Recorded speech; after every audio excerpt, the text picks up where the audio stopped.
Olá, boa noite. Boa noite. Na Rússia, Temer não comenta a acusação de corrupção feita pela Polícia Federal. Mas em discurso, o presidente se refere a fatos desprezíveis e desprezáveis. Surge nova suspeita sobre o coronel da PM amigo de Temer. A empresa teria sido subcontratada sem licitação para obras da usina nuclear Angra 3. Em decisão inesperada, a comissão do Senado rejeita a reforma trabalhista. Temer minimiza a derrota e diz que o importante será a votação no plenário. A irmã, o primo de Aécio vão para a prisão domiciliar com tornozeleira, mas o Supremo adia a decisão sobre o pedido para prender o senador afastado. A defesa de Lula entrega alegações finais no processo sobre o triplex em Guarujá. Agora o juiz Sérgio Moro já pode definir a sentença ou pedir mais investigações. A Justiça da França confirma a condenação de Maluf, a mulher e um filho, e aponta a lavagem de dinheiro de corrupção em obras da Prefeitura de São Paulo. O Jornal da Gazeta está no ar.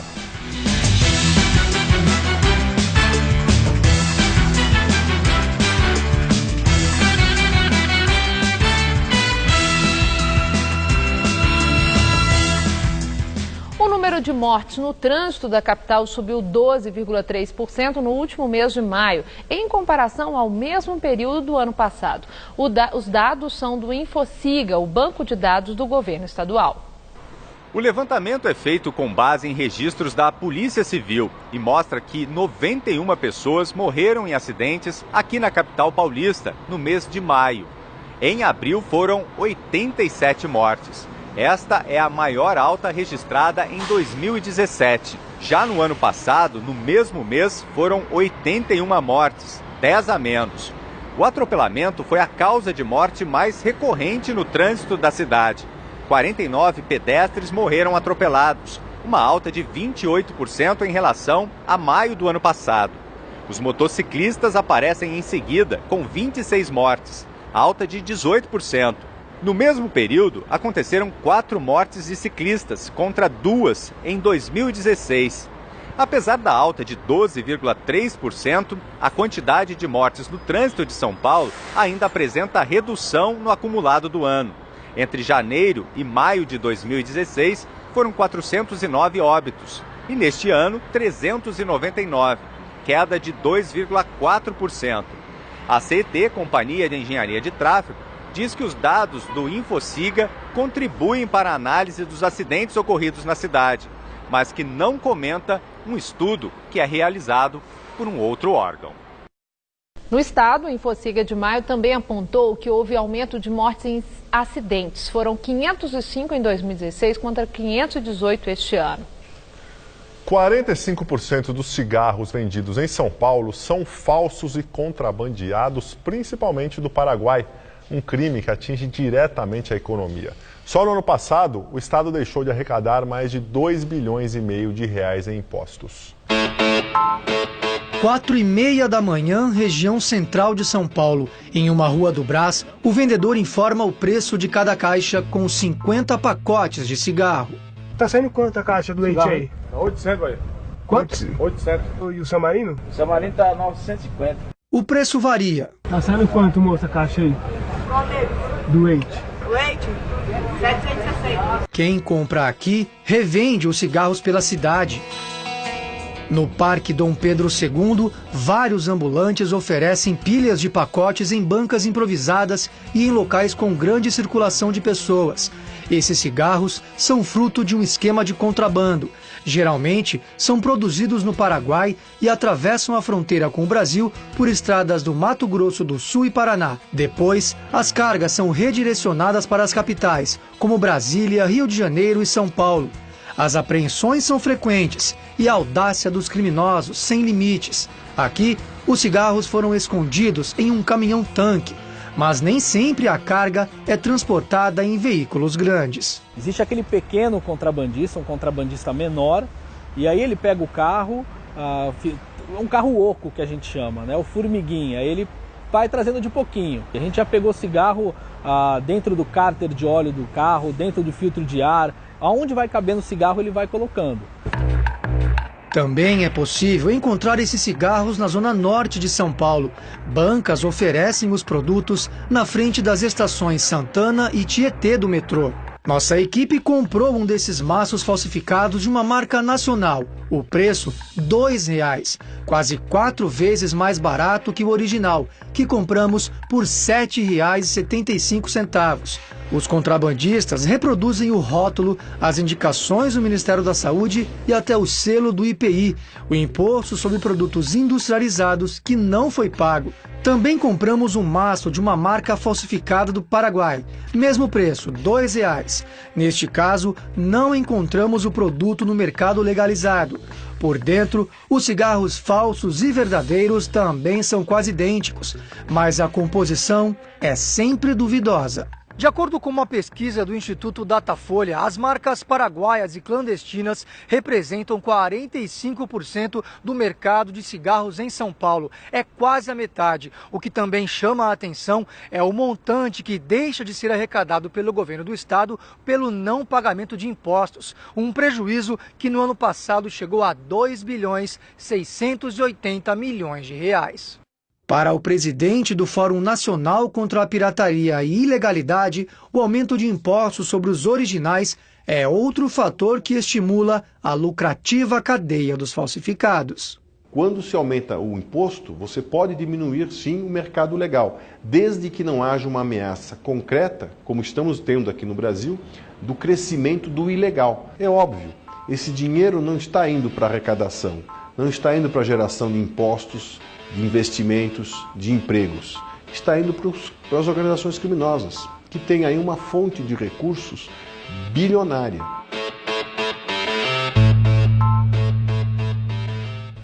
A Polícia Civil afirma que todo o material apreendido envolvendo o contrabando é encaminhado para a Polícia Federal. De 2015 até o momento foram apreendidos mais de 840 mil maços de cigarros e 110 pessoas foram presas.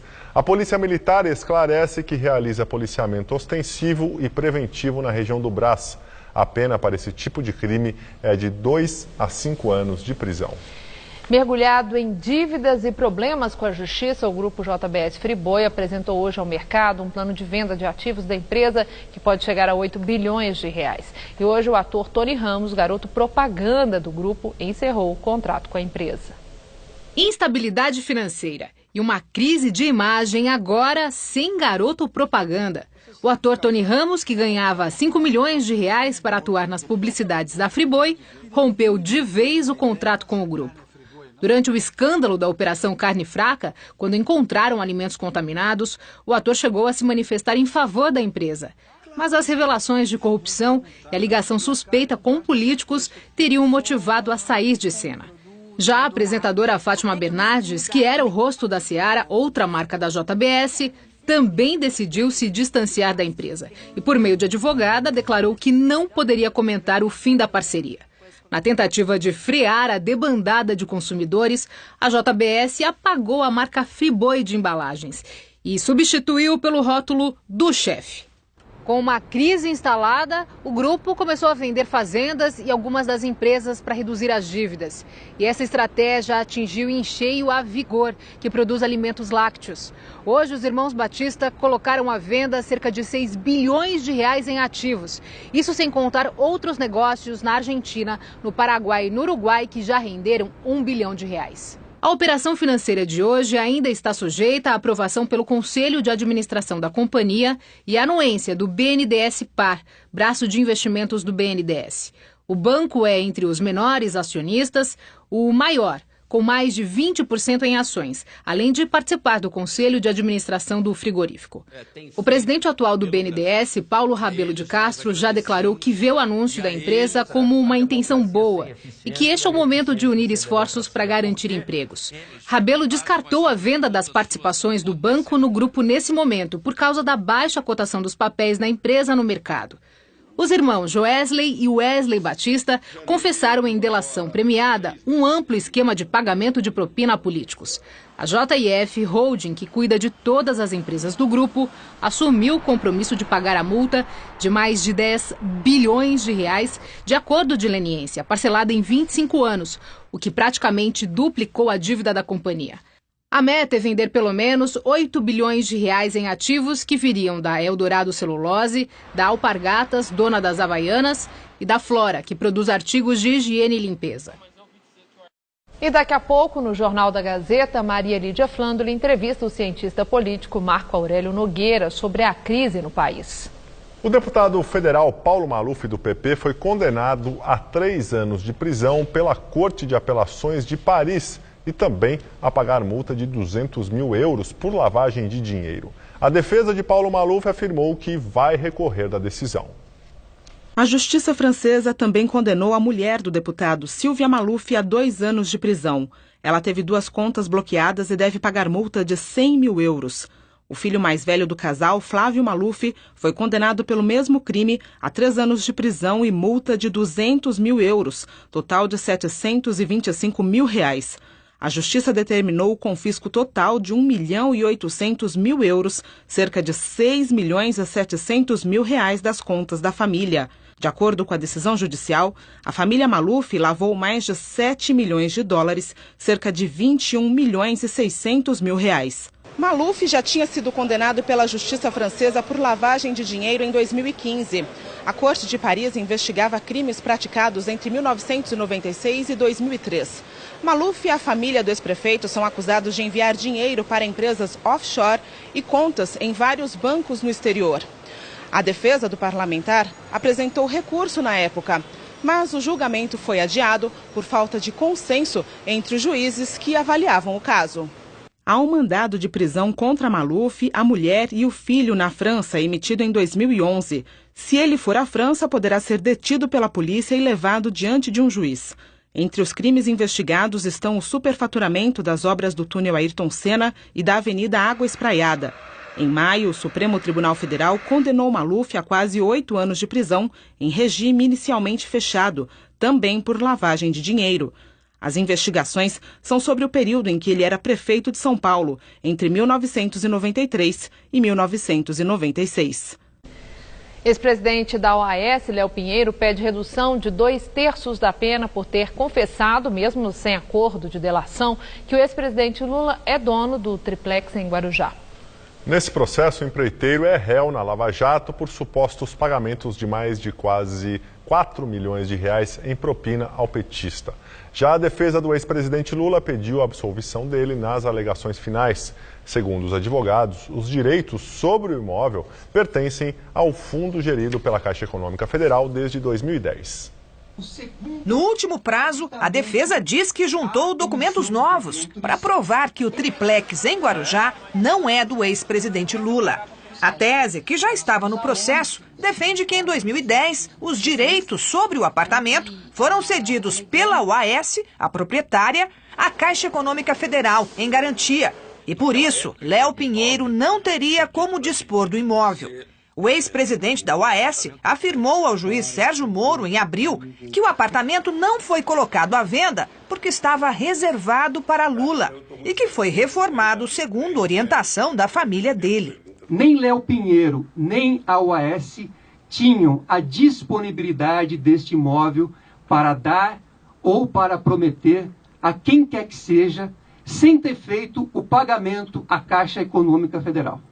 Para o Ministério Público Federal, o apartamento reformado seria propina da empreiteira em troca de 3 contratos que a OAS firmou com a Petrobras, com a ingerência de Lula. Na ação, o ex-presidente é acusado de receber 3 milhões e 700 mil reais da empreiteira, recursos empregados no imóvel e em transporte e manutenção de parte do acervo presidencial, do total de quase 90 milhões de reais em propina. Durante depoimento a Moro, em maio, Lula negou as acusações. A partir de agora, o próximo passo é o julgamento. Além de Lula, a ação tem outros 6 réus acusados de corrupção e lavagem de dinheiro. E pelo que se tem visto, o juiz Sérgio Moro não costuma demorar para dar a sentença. Hoje, o ex-presidente disse que não acredita que pode ser preso. Foi durante uma entrevista à rádio Tupi AM do Rio de Janeiro, na qual Lula chamou a acusação da Força Tarefa de piada e disse que os procuradores deveriam ser demitidos. O senhor acredita que o senhor possa ser preso? Não acredito. Não acredito porque eu espero que para ser preso no Brasil, em qualquer país do mundo, a pessoa tenha cometido um crime. Lula é réu em outros 4 processos, 3 na Lava Jato. E no fim de maio foi denunciado no caso do sítio de Atibaia.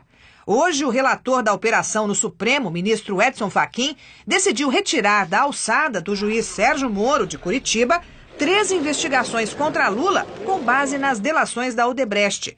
Ele atendeu a um pedido da defesa, que alega que os fatos não têm relação com a Petrobras.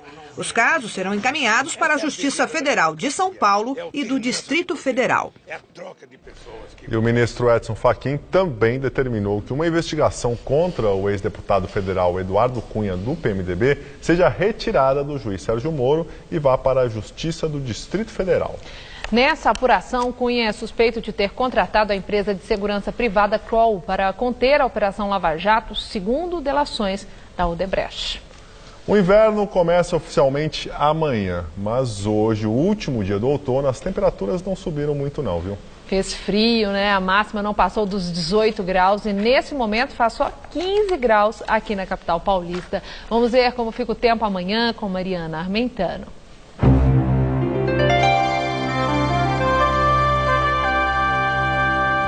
O tempo vai ficar firme e ensolarado em praticamente todo o Brasil. Olha só, em toda essa área em amarelo no mapa, não há chance de chuva. Só vai chover mesmo ainda na faixa norte, no litoral do Nordeste e nessa área em azul entre São Paulo e Rio de Janeiro, onde o tempo vai continuar bem fechado amanhã. Já no sul do país, apesar do tempo firme, pode gear na região da Campanha e nas Serras Gaúcha e Catarinense. Vamos ver aqui algumas temperaturas? Olha só, em Porto Alegre, mínima de 8 e máxima de 19 graus apenas. Em Floripa, máxima também de 19.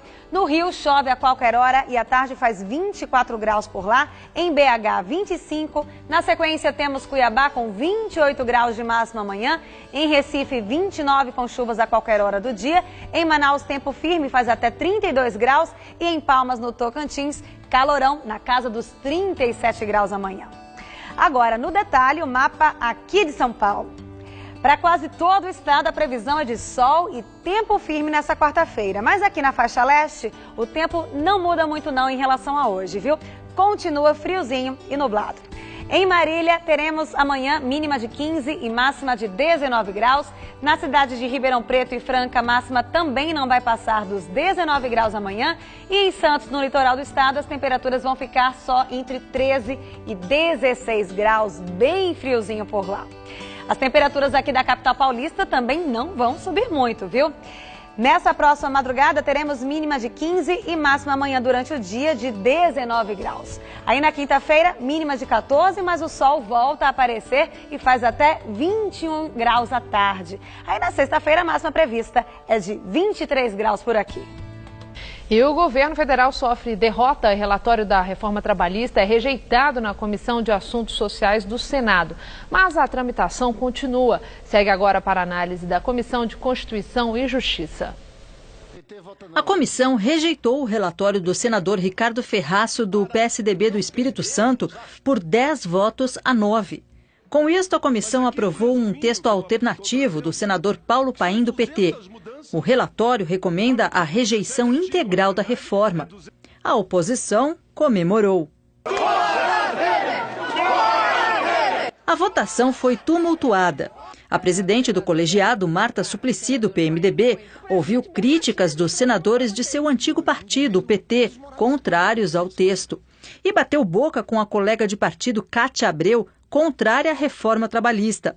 Eu sei que esse debate está incomodando muito Vossa Excelência. Eu faço ideia como está a sua consciência e o quanto esse debate está incomodando. Eu não aceito que fale comigo neste tom, senhora presidente. A senhora tem um pouquinho mais de calma, mais de educação e mais de equilíbrio. Nós todos aqui somos iguais. Se a senhora está incomodada, retire-se da comissão e põe alguém no seu lugar. Eu não estou incomodada e Vossa Excelência, eu sou a presidente da comissão. Eu sou a presidente da comissão, senadora Cátia. Eu estou tratando com respeito, estou pedindo para a senhora Não, a senhora não está vendo o seu rosto e o seu tom de voz como a senhora está nos tratando. Agora a senhora interpreta não como está quiser. Mesmo com o relatório de Ferraço rejeitado, a matéria não foi enterrada. Agora segue para a análise da Comissão de Constituição e Justiça. Na CCJ, o relator é o senador Romero Jucá, do PMDB, líder do governo Temer. O placar na Comissão de Assuntos Sociais surpreendeu o governo, que esperava que a matéria fosse aprovada. O Planalto vê a reforma trabalhista como uma das principais medidas para a área econômica. O voto decisivo pela derrota foi dado pelo senador Eduardo Amorim, do PSDB de Sergipe. O senador Hélio José, do PMDB, partido de Temer, também votou contra a reforma trabalhista. Agora, o governo aposta na votação da matéria no plenário do Senado.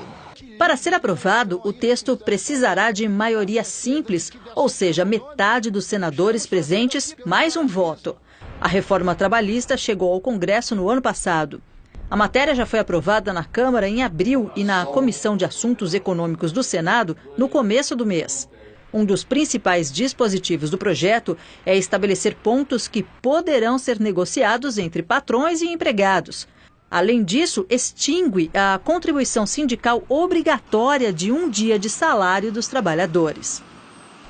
O dólar comercial fechou a terça-feira cotado a R$ 3,33, alta de 1,4%. A forte elevação aconteceu após a Comissão de Assuntos Sociais do Senado rejeitar o texto principal da reforma trabalhista, sinalizando que o governo Temer pode estar com menos força política dentro do Congresso Nacional. É a maior alta percentual diária e o maior nível desde 18 de maio, quando a moeda americana disparou após a revelação das conversas gravadas entre o presidente Michel Temer e o empresário Joesley Batista. Já a Bolsa fez o caminho inverso e teve forte queda, também influenciada pela derrota do governo no Senado. A Bovespa recuou 2,01%. Em viagem à Rússia, o presidente Michel Temer minimizou a derrota da reforma trabalhista na Comissão de Assuntos Sociais do Senado. Em uma rápida coletiva convocada no saguão do hotel em Moscou, onde está hospedado, Michel Temer comentou a rejeição do parecer favorável à reforma trabalhista. Não é surpresa negativa, não. Não é surpresa negativa, não. Mas isso é assim mesmo, porque tem várias fases, né? Várias etapas. E nas etapas você ganha uma, ganha outra, perde outra. Não é? O que importa é o plenário. O Brasil vai ganhar no plenário. Durante o primeiro dia de encontros na Rússia, o presidente também foi questionado sobre o relatório da Polícia Federal que aponta indícios de que ele cometeu crime de corrupção passiva. Ele apenas afirmou: "Vamos esperar, isso é juízo jurídico, não político." Temer se reuniu com o presidente da Câmara dos Deputados do país e ministros. Ele também participou do encerramento do seminário de captação dos investimentos russos no Brasil. No final do evento, Temer foi questionado se a crise no Brasil atrapalha a captação de investimentos. Não atrapalha minimamente. Tanto não atrapalha que vocês vejam que neste primeiro trimestre houve um aumento de 1% no PIB, não é? E os indicativos todos são no sentido de que este aumento vai continuar. Amanhã, Temer deve se encontrar com o presidente russo Vladimir Putin e o primeiro-ministro Dmitry Medvedev. E agora o comentário de Josias de Souza, direto de Brasília. Ele fala sobre os últimos acontecimentos que afetam o governo Temer. Há um mês, desde que veio à tona o escândalo da JBS, o brasileiro espera pelo sinal de que o fim do governo está próximo. Os fatos se sucedem em ritmo avassalador. O áudio com o diálogo vadio do presidente, a delação dos executivos da JBS, a filmagem da mala com a propina de 500 mil, as explicações desastrosas de Michel Temer e agora um relatório da Polícia Federal ao STF concluindo que o presidente meteu-se mesmo num caso de corrupção. Mas o sistema político continua aguardando por um fato novo. Discursando para investidores na Rússia, Temer se autoelogiou por ter colocado o Brasil nos trilhos. Ele celebrou reformas econômicas que ainda não aprovou, sem mencionar que seu governo trafega na contramão da moralidade pública.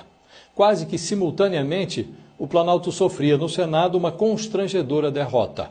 Com o auxílio de senadores governistas, a oposição derrotou a reforma trabalhista numa comissão do Senado.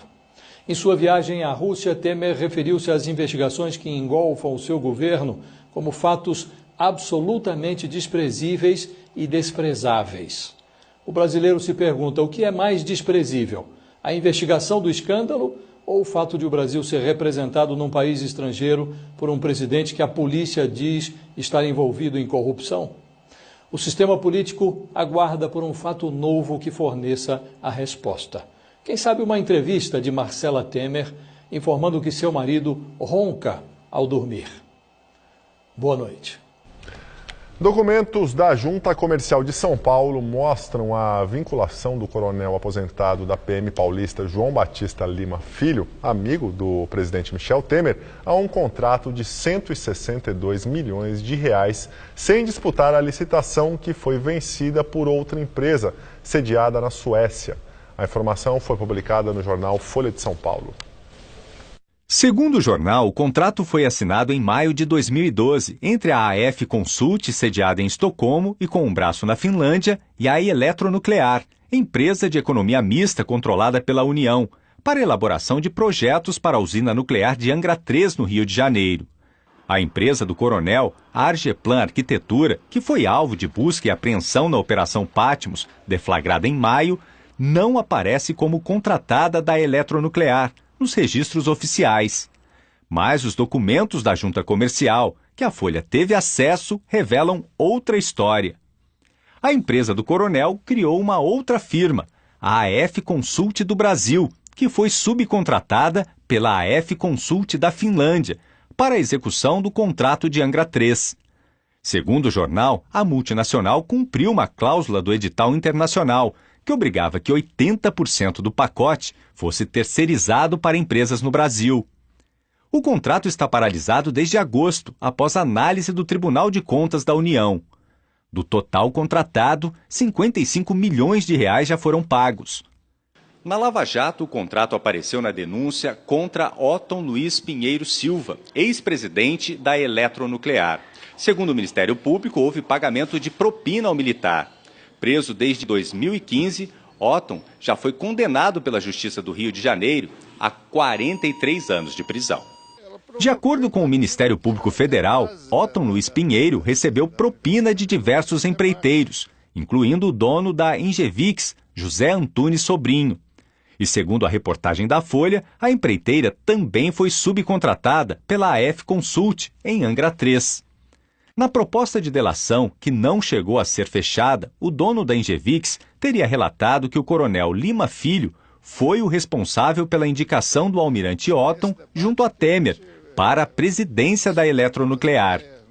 O empreiteiro também teria dito que foi cobrado pelo coronel a pagar R$1 milhão para a campanha de Temer em 2014. O presidente nega a acusação. Esta não é a primeira vez que o nome do coronel aposentado João Batista Lima Filho aparece em situação suspeita. Amigo do presidente Michel Temer há mais de 30 anos, foi citado na delação da JBS Friboi como tendo recebido propina de R$1 milhão, dinheiro que estaria destinado ao pagamento de contas pessoais do presidente. O nome dele também aparece relacionado a uma obra na casa de uma das filhas de Temer em São Paulo, que teve pagamento de 100 mil em dinheiro.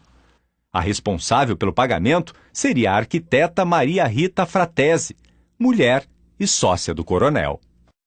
O coronel João Batista Lima Filho ainda não se manifestou.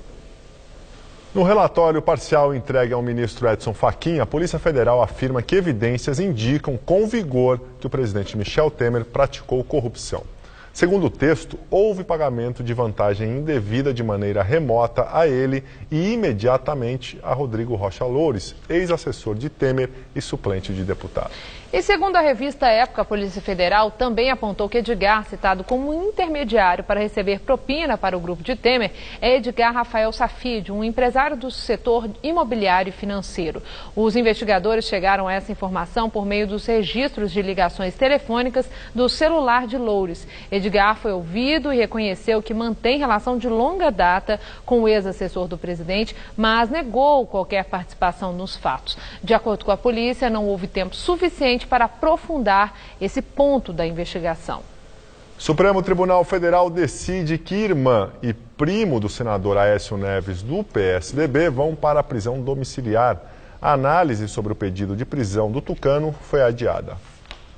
A primeira turma do STF, que é composta pelo relator do caso, o ministro Marco Aurélio, e mais 4 integrantes do Supremo, decidiu primeiro a situação da irmã do senador Andréa Neves, do primo Frederico Pacheco e do ex-assessor do senador Zezé Perrella, do PMDB, Menderson Souza Lima. Os 3 foram presos no dia 18 de maio durante a Operação Patmos da Polícia Federal, que investiga o pagamento de R$2 milhões de propina pela JBS Friboi a Aécio Neves. As denúncias foram reveladas na delação de Joesley Batista. O STF decidiu por 3-2 que os 3 vão cumprir prisão domiciliar com uso de tornozeleira eletrônica. Terão de entregar os passaportes, ficando proibidos de viajar, e não podem se comunicar com outros investigados. Mas a decisão mais aguardada do dia foi adiada por tempo indeterminado pelo relator do caso. O ministro Marco Aurélio foi alertado pela defesa de Aécio Neves de que há um novo recurso no Supremo que pede que a situação do senador seja analisada pelo plenário com todos os 11 ministros da corte e não mais pela primeira turma.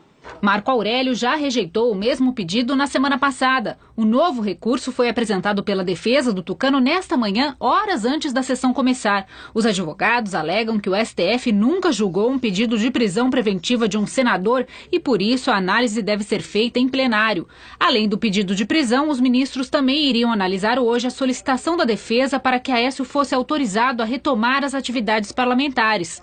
O senador foi afastado das funções por determinação do ministro Edson Fachin, relator da Operação Lava Jato no STF. O caso foi transferido a Marco Aurélio por não ter relação com desvios na Petrobras. Aécio Neves é acusado de corrupção passiva e obstrução da justiça. O dinheiro pedido aos empresários da JBS seria para pagar sua defesa na Lava Jato. Mas as investigações apontaram que o montante foi parar nas contas de uma empresa do senador Zezé Perrella, aliado do tucano. Em maio, Fachin já havia negado a prisão de Aécio. Desta vez, o Procurador-Geral da República, Rodrigo Janot, anexou ao novo pedido uma fotografia postada pelo senador no Facebook em uma reunião com aliados para discutir votações no Congresso. Para Janot, Aécio estaria descumprindo o afastamento determinado pela Justiça. E agora vamos ao comentário de política com José Neumann e Pinto. Eu vou lhe dar uma boa notícia. Você, eu, todos nós, fomos poupados de ver um dos maiores, de novo, um dos maiores vexames do Poder Judiciário no Brasil.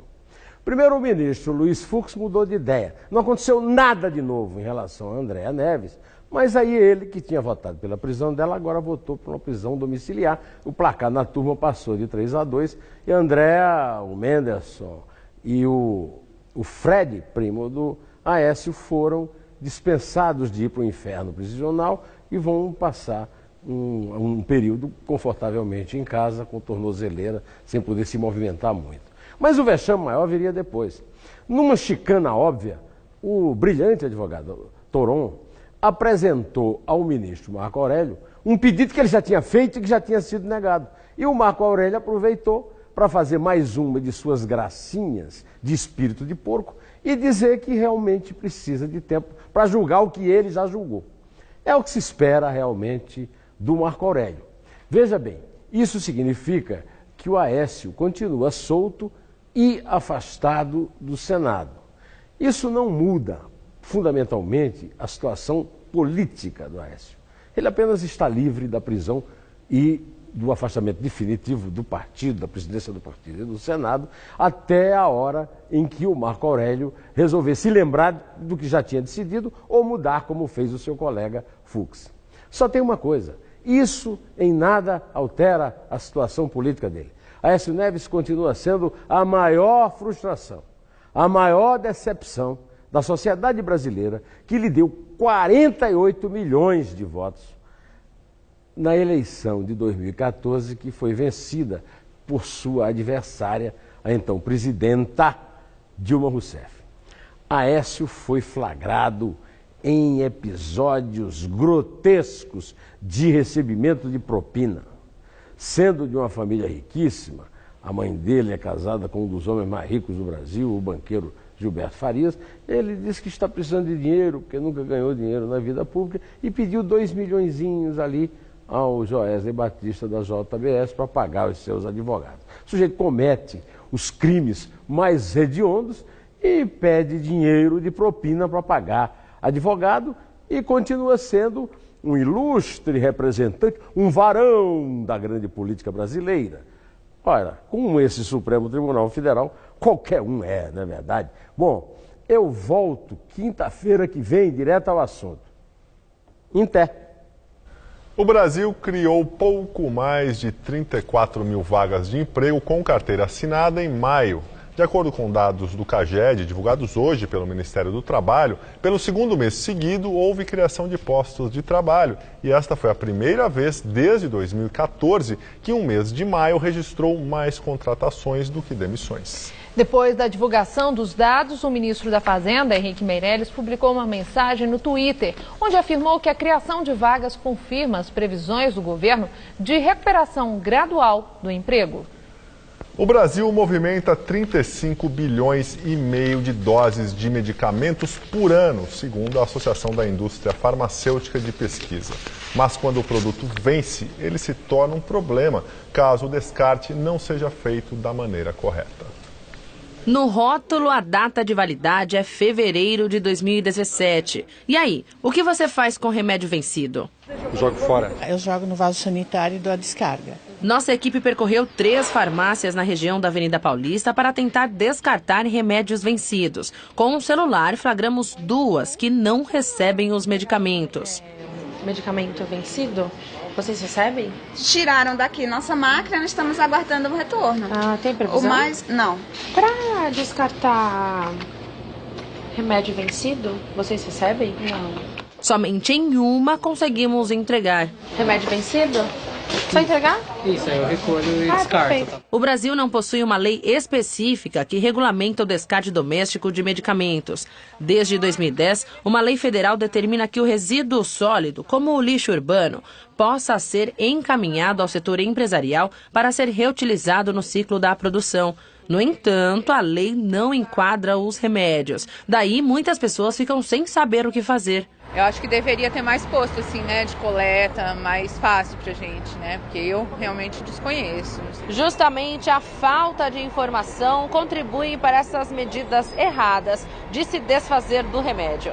E esse descarte irregular causa contaminação do solo e da água, que podem gerar consequências graves no futuro. Por favor, não descartar em pia e nem vaso sanitário. Alguns artigos, algumas pesquisas já evidenciam alteração hormonal, por exemplo, em peixes, resíduos de alguns fármacos, por exemplo, diclofenaco, fluoxetina, sertralina, no meio ambiente. Através do Programa Nacional Descarte Consciente, empresas parceiras mantêm pontos de coleta em diferentes estados. Aqui na cidade de São Paulo existem pouco mais de 30 unidades com máquinas específicas como esta, com divisões para pomadas e comprimidos, líquidos e sprays e também caixas e bulas. Para encontrar pontos de coleta de remédios vencidos, a pessoa pode acessar o site www.bhsbrasil.com.br/descarteconsciente/. A estimativa é que a população brasileira gere por ano até 13,8 mil toneladas de resíduos de medicamentos. Uma das causas para tanto desperdício pode ser o velho hábito do brasileiro se automedicar. Se compra absurdamente acima do que é necessário para o uso. Então você gera já muito resíduo.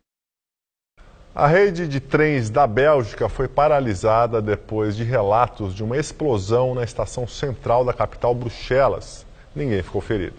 Passageiros que estavam na estação publicaram nas redes sociais relatos de que ouviram ao menos uma explosão por volta das 9 da noite, horário local, seguida por um barulho que não souberam identificar se seriam 2 explosões menores ou tiros. A pedido da polícia, o tráfego de trens foi interrompido pouco depois e a estação central foi esvaziada. As forças de segurança de Bruxelas confirmaram um incidente envolvendo um homem na estação e que ele foi neutralizado pelos agentes no local. A polícia investiga a hipótese de uma tentativa de atentado. O governo da Venezuela pressiona a ONU e pede que o governo brasileiro não reconheça os venezuelanos no Brasil como refugiados. O objetivo do governo de Nicolás Maduro seria o de evitar que se qualifique o país como um regime que cria exilados políticos ou um contexto de confronto que estaria expulsando sua própria população. Pelo direito internacional, refugiados são aqueles que cruzam as fronteiras dos países em busca de proteção diante de uma situação de confronto ou de crise.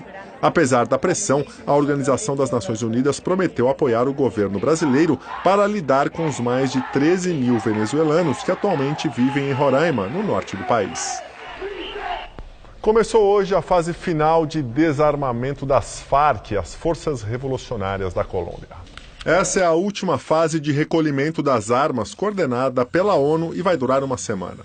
O governo estima que mais de 7 mil guerrilheiros do grupo deverão se apresentar nos 26 postos de concentração montados pela ONU no país para a entrega das armas e registro do programa de reintegração civil.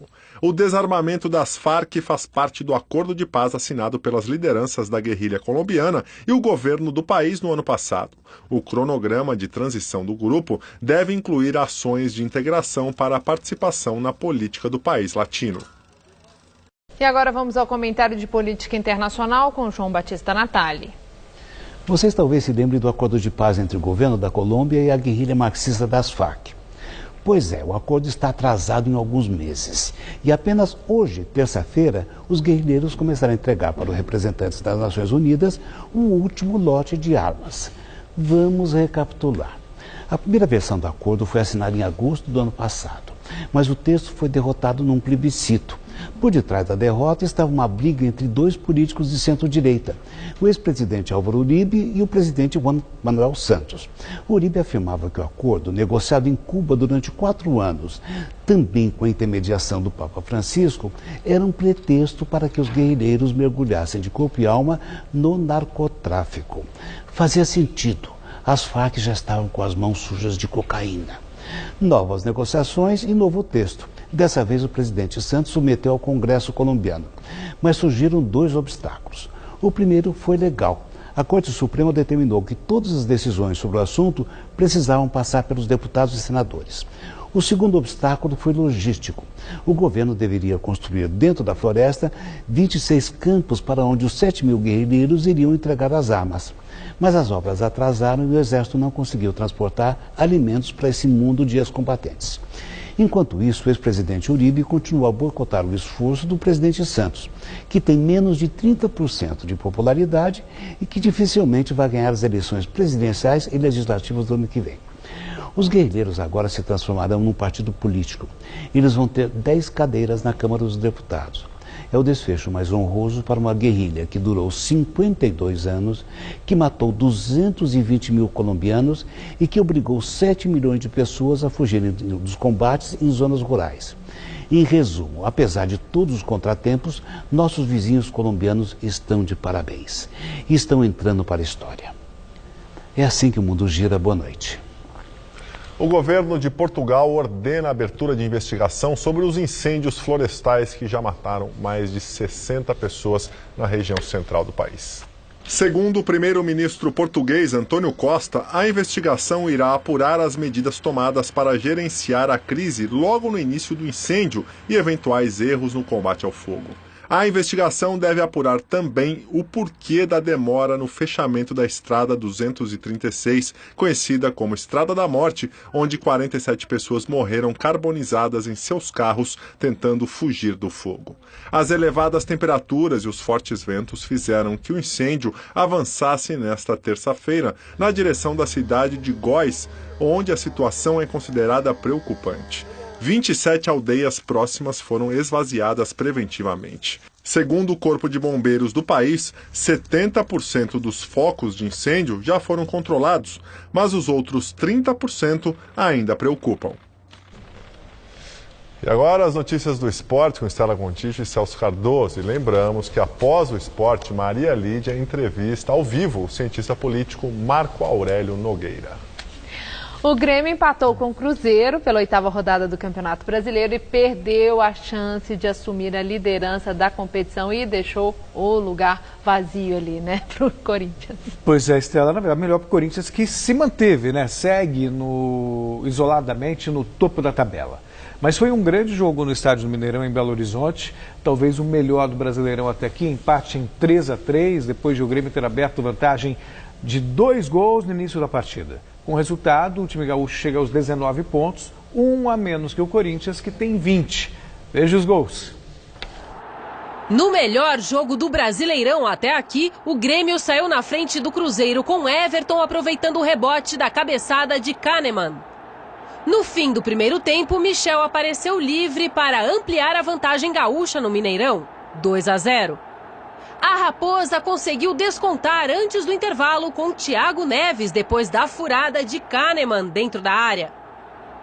No comecinho do segundo tempo, Rafael Sobes recebeu na frente e bateu cruzado para deixar tudo igual, 2-2. Só que o Grêmio foi para cima e conseguiu o terceiro com Ramiro pegando o rebote da bela defesa do goleiro Fábio. O Cruzeiro respondeu rápido. Após uma boa troca de passes do ataque, Robinho tocou no cantinho de Marcelo Groi e definiu o resultado. 3-3 e fim de papo. Olha, foi um empate, mas também os torcedores cruzeirenses não estão muito felizes não, né? Mas foi um belo jogo. Assim, o Cruzeiro até teve chance de fazer 4-3. Um jogo que se fosse 4-4, 5-5, 6-5, não seria nenhum absurdo pelo número de oportunidades que as equipes criaram. E o Grêmio está com um timaço, diga-se de passagem. O Grêmio está bem melhor que o Cruzeiro. Muito obrigada, Celso. Uma boa noite para você. É com você, Gabriel.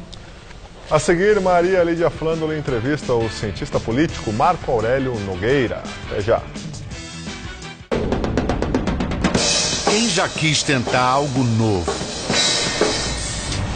Quem já se sentiu pequeno? Quem já achou que precisava fazer mais? Quem evoluiu? Quem se engrandeceu?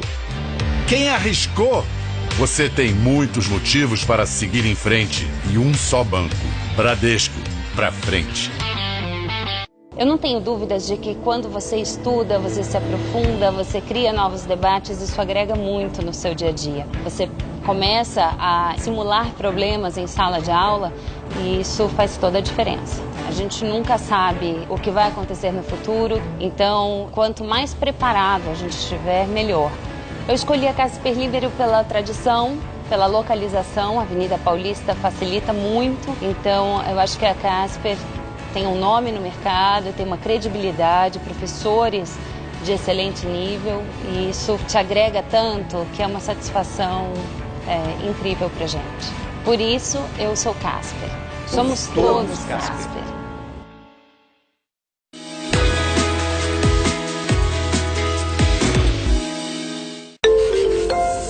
Você já imaginou como será o transporte no futuro? O governo do estado de São Paulo já. Silencioso, confortável e inovador. É isso que o Ricardo, gerente de manutenção do VLT, Veículo Leve sobre Trilhos, estava me mostrando. Além de eficiente, o VLT tem um centro de controle moderno e é movido a eletricidade, por isso não polui. São inovações como essas que o governo do estado está trazendo para São Paulo. E é com trabalho que a gente chega lá. Leva tudo, veste casa. Não vai sobrar nada. Estão levando tudo. É o Leva Tudo, Veste Casa. Quer preço de fábrica? Leva. Quer renovar a casa inteira? Leva, leva, leva. Manda casal estampada por apenas R$ 29,99. É isso mesmo. Manda casal só R$ 29,99 cada. Cobertor pelo alto casal por apenas R$ 49,99. É isso mesmo. Cobertor R$ 49,99 cada. Coberdron casal 2 em 1 por apenas R$ 69,99. É isso mesmo. Coberdron R$ 69,99 cada. Leva Tudo, Veste Casa. É pra levar.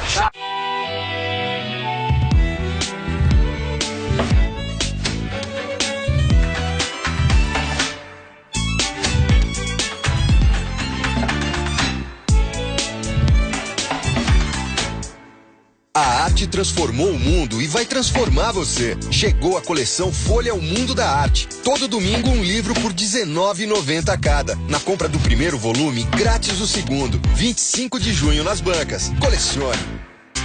Nesta quarta, no Jornal da Gazeta, Maria Lídia recebe o prefeito de São Paulo, João Dória, para uma conversa sobre os desafios e estratégias de sua atual gestão.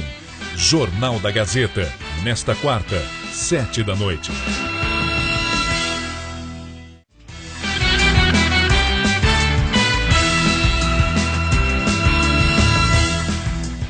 Na entrevista do dia com Maria Lídia Flandoli, o impacto das decisões da Procuradoria-Geral da República e do STF sobre o cenário político nacional. E hoje quem faz análise é o cientista político Marco Aurélio Nogueira, professor titular de Teoria Política da Unesp. Obrigado, professor. Bom, eu vi um artigo seu em que o senhor fazia um destaque inicial assim: toda crise política está destinada a ter um desfecho. Bom, a Procuradoria-Geral da República deve agir para distinguir Caixa 2 de propina em troca de favores, etc. Essa distinção pode ser o marco para o começo do fim dessa crise política que nós vivemos? Bom, boa noite, Maria Lídia, boa noite a todos. Eu acho que pode sim, porque como você citou esse artigo, né? Quer dizer, eu acho que todo processo de crise tende a ter uma solução. O problema é saber em quanto tempo essa solução emerge e qual será ela, né? Quer dizer, eu acho que no quadro que nós temos hoje no Brasil, eu acredito que a crise tende a demorar muito para ser superada, né? Até porque existem alguns fatores no ambiente, no sistema político, na vida política, que impedem um desfecho mais rápido da crise, né?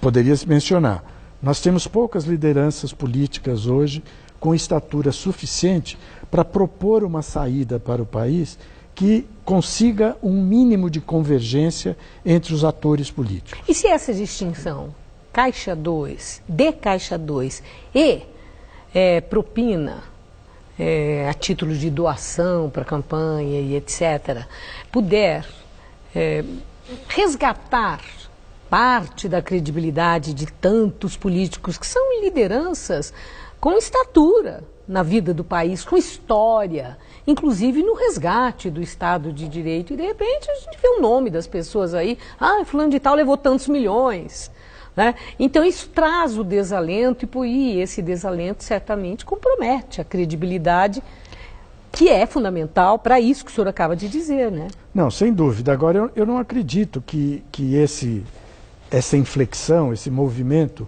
acabe se tornando um fator positivo no solucionamento da crise, né? Porque a crise é muito forte, mesmo que se faça essa distinção, eu acho que o sistema político não será pacificado. E sem um sistema político pacificado e com a credibilidade recuperada no plano da sociedade, é muito difícil que se consiga encaixar uma saída para essa crise. Bom, Michel Temer que está numa situação de quem levou um tiro no peito. E mesmo assim, ele permanece lá de pé, com uma agenda intensa, inclusive internacional. A interlocução no Congresso e seguro que vai conseguir aprovar reformas. Ele externa tudo isso. E com mais segurança ainda, né, dizendo que vai até o fim de 2018. Essa atuação de Temer para mostrar que o país não para, que a economia, inclusive, apresenta alguns indicadores mais positivos, etc., e que ele está à frente de tudo isso, pode fortalecê-lo politicamente? Pode. Eu acho que pode, até porque ele tem condições, como presidente, de acessar de forma vantajosa o Congresso Nacional, que é onde uma parte das questões é resolvida. Agora, o Temer não tem o perfil do político que busca acessar a população, né? E a população jogará um peso grande no desfecho dessa crise. Quanto mais ela se distancia, menos chances de fazer um avanço na solução da crise a gente tem. Ele não deu muita bola para essa questão da popularidade, porque que ela vem caindo desde o momento que ele assumiu, progressivamente em queda a avaliação e a popularidade do presidente da República. E ele fala com toda a clareza que ele quer deixar a marca do presidente que tirou o país da crise econômica, da recessão e que promoveu reformas que são fundamentais. Faz diferente esse apoio da população? Faz diferença? Eu acho que faz muita diferença. Ele faz esse discurso porque ele não tem o perfil do líder popular, né? Não é porque ele escolheu fazer a maioria parlamentar. é porque ele não tem a habilidade suficiente, o perfil, digamos assim, para interpelar, para dialogar com a sociedade, né? E com isso, o efeito que se tem na vida política do país é negativo, porque a população se distancia, a população não transfere legitimidade para o governo dele, nem para a pessoa dele, e com isso os próprios políticos começam a fazer as contas se vale a pena transferir toda a responsabilidade pela aprovação de certas questões para a figura do presidente. Eu acho que esse é, talvez, o fator mais complicado da crise. Agora, falando em efeito, e aquela carta de próprio punho de Eduardo Cunha, escrita lá da prisão, de alguma forma ajudando Temer, pretendendo ajudar Temer, quando ele diz que esse personagem, o Joesley Batista, mentiu ao dizer que não tinha um relacionamento com Lula, que tinha apenas conversas republicanas e etc. Que peso Eduardo Cunha tem para contribuir para o fortalecimento do presidente Temer? Nenhum. Eu acho que nenhum. Para reduzir a credibilidade do Joesley? Sim, eu acho que nenhum. Também nada? Eu acho que a entrada em cena agora, do modo como foi feito do Eduardo Cunha, só prejudica o presidente, porque transfere mais falta de credibilidade, mais falta de legitimidade para o presidente. Ou seja, uma operação destinada a melhorar a posição do presidente acaba, a meu ver, por prejudicá-lo ainda mais. Porque entra em cena uma figura que é odiada por 99% da população, que também não tem credibilidade. É provável que daqui a um tempo a gente fique vendo que a população entre Joesley e Eduardo Cunha e Temer acabe ficando com Joesley, porque a opinião dele tem ressonância, porque, entre outras coisas, fala aquilo que uma boa parte da população acredita que está acontecendo. Agora, o grande problema é que o Joesley Batista hoje é uma figura que foi premiada como delator, e uma premiação injustificável. Isso traz também uma série de consequências negativas para a própria crise. Professor, muito obrigada por sua entrevista. Uma boa noite. Boa noite. Gabriel. O Jornal da Gazeta termina aqui. A edição de hoje pode ser vista no site do Jornal da Gazeta. Mais notícias em nossa edição das 10. Uma boa noite para você. Eu volto às 10 horas. Até já.